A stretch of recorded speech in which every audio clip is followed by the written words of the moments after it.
this is Ryan Sierre, and today we are going to be checking out Without Romance. I recently downloaded a bunch of visual novels off of Steam that were free to play, and unfortunately a shit ton of them were so erotic that our sex-negative society would roll in its grave.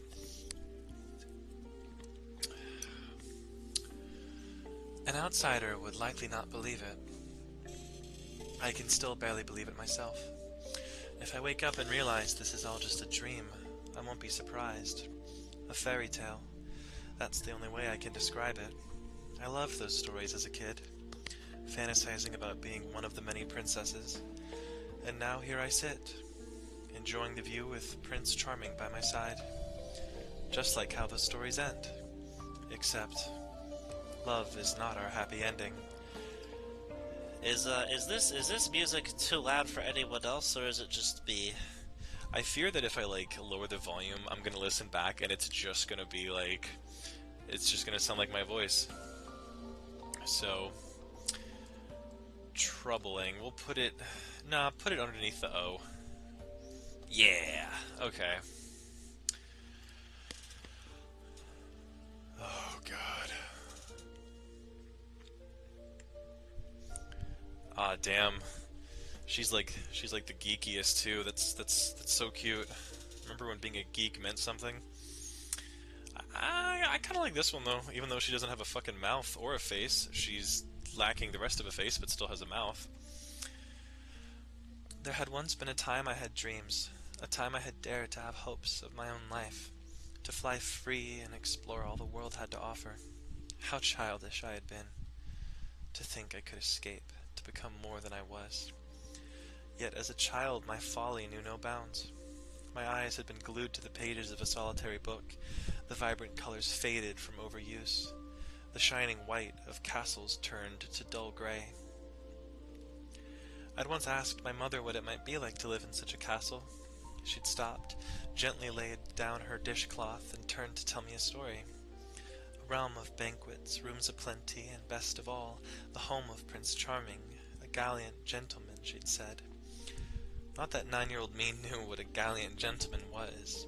In our city, the Yamatos were as close to fairy tale royalty as we could ever dream of finding. Their land was spacious, their house was warm, and their stomachs full. Aw yeah, dude, their stomachs. Everything that ours were not. But how could we ever hope to compare? Their prestige was unmatched, and their dedication to tradition unrivaled. Even their marriages couldn't escape their pedigree. What they sought? Only the finest. And yet somehow, someway, I'd planted a seed in the minds of my parents, that their little girl had dreams of grandeur, to be clad in finery, to lead the life of a princess. It made sense then, that my mother and father would put the wheels in motion, to set me upon a path to a throne for which I barely qualified. My merits?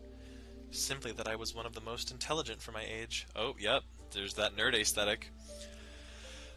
With near nothing to my name, there was no better way to pass the time than to commit whatever knowledge I could find to memory. Such was how I had gone year after year with only the finest of grades. How convenient, then, that intellect sat at the top of the Yamato's pecking order. I would have once thought beauty would be key, but every family has their own tastes, and they were no different. The reception room is filled with girls my age. Maybe a few are a year older, but that isn't the biggest difference. Dressed in frills and vibrant colors, these girls chatter away. I can tell many already know one another. Maybe it's an aloofness I put out that keeps them away, but more likely it's the patched-up clothes my mother had handed me earlier that day. Only the finest for our little princess, she'd said, combing my hair. Hey, get out. This is private. This is intimate shit. I should have known. I have no place at this ball, and I have not the blessing of Cinderella. I hear he's quite handsome. He must be quite dashing. Really, my maid told me the young master was the quiet type. That's nothing but serving gossip. The talk around me only cements my place here. What could I even offer these people? My own lips mutter treason. A glance around shows the candidates forming their own groups. As a hierarchy of extravagance forms, a few of us still stand alone, even one girl who would make a fine addition to any social circle. Her golden hair bobs as she bounces in excitement, even managing to bring a smile to my face. I take a deep breath. Bubbity bubbity bubbity bubbity bubbity bubbity bubbity. And you work? Never ending. As always, then. They both giggle. She turns to me and finally acknowledges my existence. Ah, you must be Riza. I am. Nice to meet you. So cute. What a lucky guy you are, Ren. I can't help but notice how expressive Ren is right now. From the looks of it, they've been good friends for a while already. Maybe Ren just feels more comfortable with her around. Anyway, if I had to guess, other girls have paid you a visit already, and I'm here for the same reason. I'm really happy for you two. She takes a step back to prostrate herself before us. On behalf of my family, I would like to thank the Yamato family for the great opportunity I was given. It means a lot. I'm just about to take a bow back instinctively when Ren gently taps me on the knee. The pleasure was ours, Rose. I appreciate your participation. Rose sits back up with a bright smile on her face. Have you guys decided when the wedding will be? It hasn't been decided yet. We'd like to have Riza and her family comfortable with us first. It may not be for another year. Aw, do let us know once it's set. My parents and I would love to be there. We will surely send you an invitation. Great. I can't wait to see you in your wedding dress, Riza. Thank you. I'm sure you would look better in one. Don't put yourself down. She helps herself up. Well then, I have to take my leave. Thanks for the visit, Rose. Take care on your way home. I will. Have a great day. She bows once more with a big smile and heads towards the door. She waves at the last minute before closing the door behind her. Was that a door closing SFX? It sounded like fire. The once cheerful room goes quiet. Such a lively girl. She's always been. You two seem close. Ah, yes. She had kept me company every once in a while. Do you like her? That may have come out of my mouth without me thinking, but I'm curious. He looks at me puzzled for a few seconds before directing his stare outside. Does it look like it? Smile never left her face the entire time she was here. I don't know much about that, but maybe I am. He massages the bridge of his nose. And you're okay with this? He takes a sip of his tea, but it's obvious he's dodging the question. He gently places the cup back down on the table, playing with it by tipping it just enough for the liquid to reach the edge of the rim. I have a brother, you see. Much older one. May I ask where he is now? Who knows? He cut all ties with us a long time ago. You see, he chose to stick with his selfish decision over his duties. Chose to be with a woman he loves against my parents' will. Against our family's tradition. That's a novel-worthy story. It's the first time in our bloodline that something like this has happened. Romantic, some would say, brave even. But I see it as neither of those. He's a disgrace, prioritizing his own emotions. Our traditions exist for a reason, and we kept our status because of it. I am my family's last chance. I won't ruin our tradition for some trivial emotions. He takes another sip. I'm lost for words. Ren's devotion to his family has earned my utmost respect, though part of me sides with his brother. I don't think his brother's decision was wrong in any way.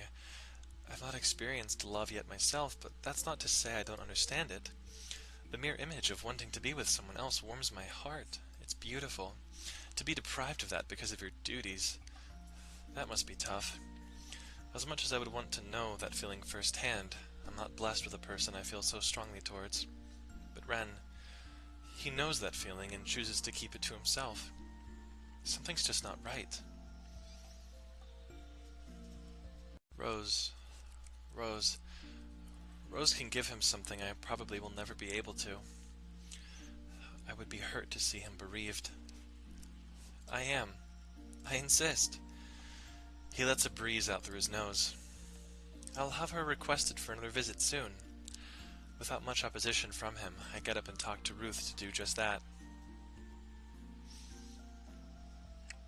Look at that, this game is not erotic at all. See? Da-da-da-da-da-da-da-da. We're safe and sound. This is like a fucking horrible arranged marriage tragedy story. We're good. No titty, no titty. Rose had arranged to come visit again after a few days, and I've made sure I'm here to greet her. Riza! Good afternoon. How are you today? Fantastic. You're looking adorable today. Why, thank you. I'm sorry to have you over on such short notice. Don't mention it. Is there something wrong? I rest my cheek on my palm, pretending to be constructing my statement in my head. To tell you the truth, I've got a favor to ask. If it's anything I can do. I would like to help Ruth out around the house, and I would not have much time to spend with Ren. I noticed the other day that you're good friends with him, and was wondering if you'd be willing to keep him company from time to time. Oh. She looks at me as if waiting for a catch. Oh, absolutely. It would be an honor. Really? That would be wonderful. I'm sorry to have you involved in this. I just don't know anyone else. I know it's my responsibility and all. She takes a step closer towards me and holds my hand with both of hers. Don't you worry, Riza. I've you covered. I've got plenty of time to spare now, anyway. Great. I escort her to Ren's study. Rose has come to visit, Ren. Ah, yes. Come in, Rose. That smile on his face is back. I knew this was the right thing to do. I hope you don't mind me being here. I've just got nothing better to do. Not at all. I'd love to have you over. Must be tough being confined in your house on this lovely day. I'm behind work. I can't complain. What about you? The warm atmosphere doesn't take long to develop. My presence is just in the way of them. Well then, I'll have to excuse myself. Oh, you're not joining us? I'm afraid I have to help Ruth out. Are you sure?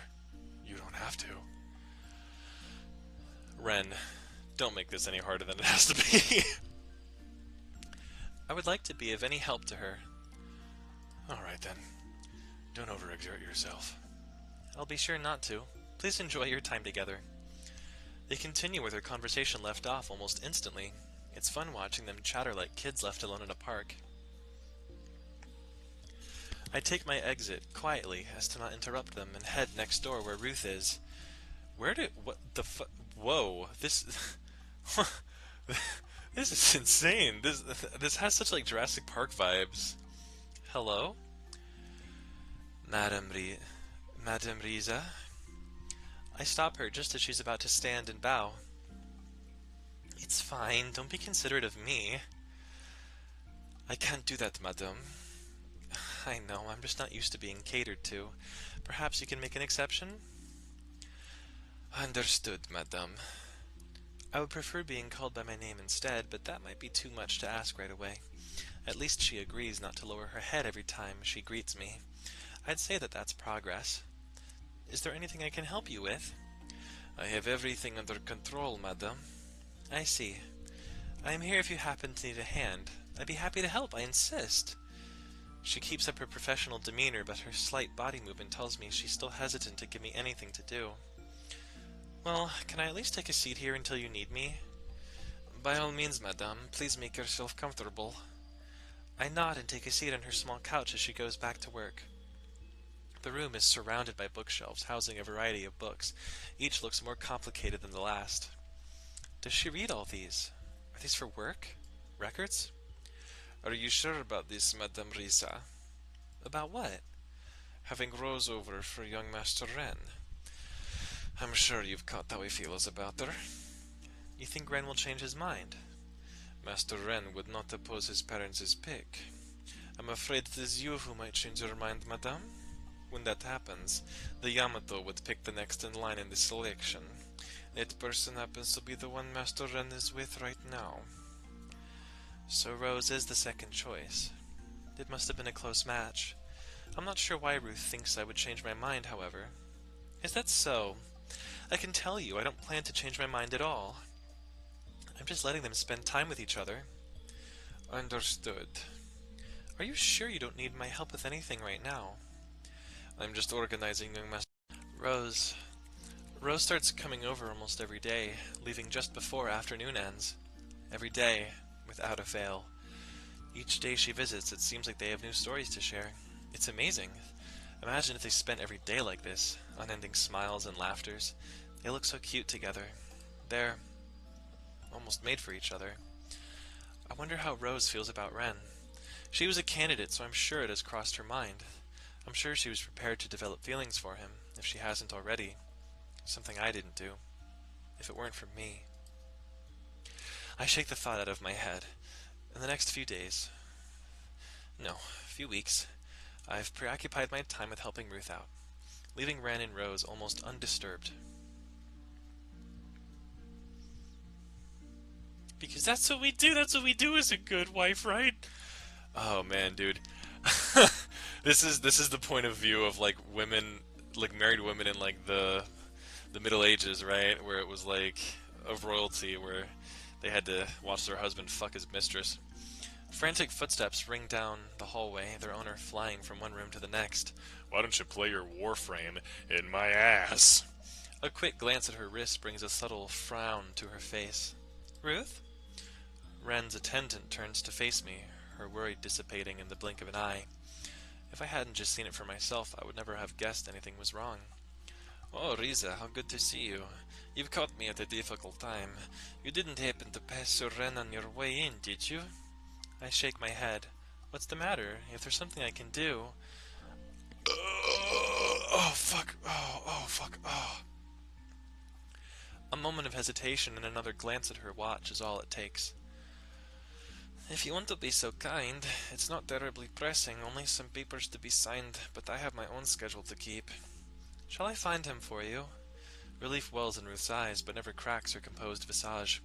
Professional to a fault, but nothing short of excellent in her work. No wonder she's by Ren's side. But then what of me? I'll leave you to it then, Riza. She wastes no time in dashing off. A quick bow offered in parting. What idle thoughts I'd had were scattered. Where would Ren be at a time like this? If it's Ren, it's hardly a question. The first port of call would be his study, and with the sun high in the sky, it would be quite the sight. I stride towards his study, bouncing with every step. Maybe I'm getting to know him better than I thought? Muffled voices reach my ears from down the hallway, one clearly Ren, but the other... He sounds happy. As indifferent as I am to my future husband, a smile creases my face. Everybody deserves some joy in life. I slide up to the door, peeking through the gap. Inside, a pair of figures shine in the light, a deep warmth embracing them. I swear to God if they're fucking. Are you sure you have time for me now, Ren? Last I visited, you told me your Nothing that can't wait, Rose. You needed to see me, didn't you? There it is. The warm tone that I've never been given. The tone tinged with sadness. The atmosphere is heavy enough to root me to the spot outside. Though Ruth has trusted me to find Ren. I feel in my heart that I shouldn't. No. I mustn't step in. It's been a while since we enjoyed the sun like this, hasn't it? About 2 years. It feels so long ago, and yet like only yesterday. Ren. Her golden locks bounce as she spins on her companion, his eyes widening as the rays of light set her aglow. I don't dare breathe.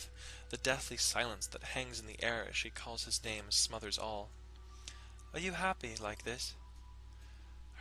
He looks past Rose, avoiding her gaze. I always enjoy these evenings. Ren. His gaze is pulled back to her unwavering eyes.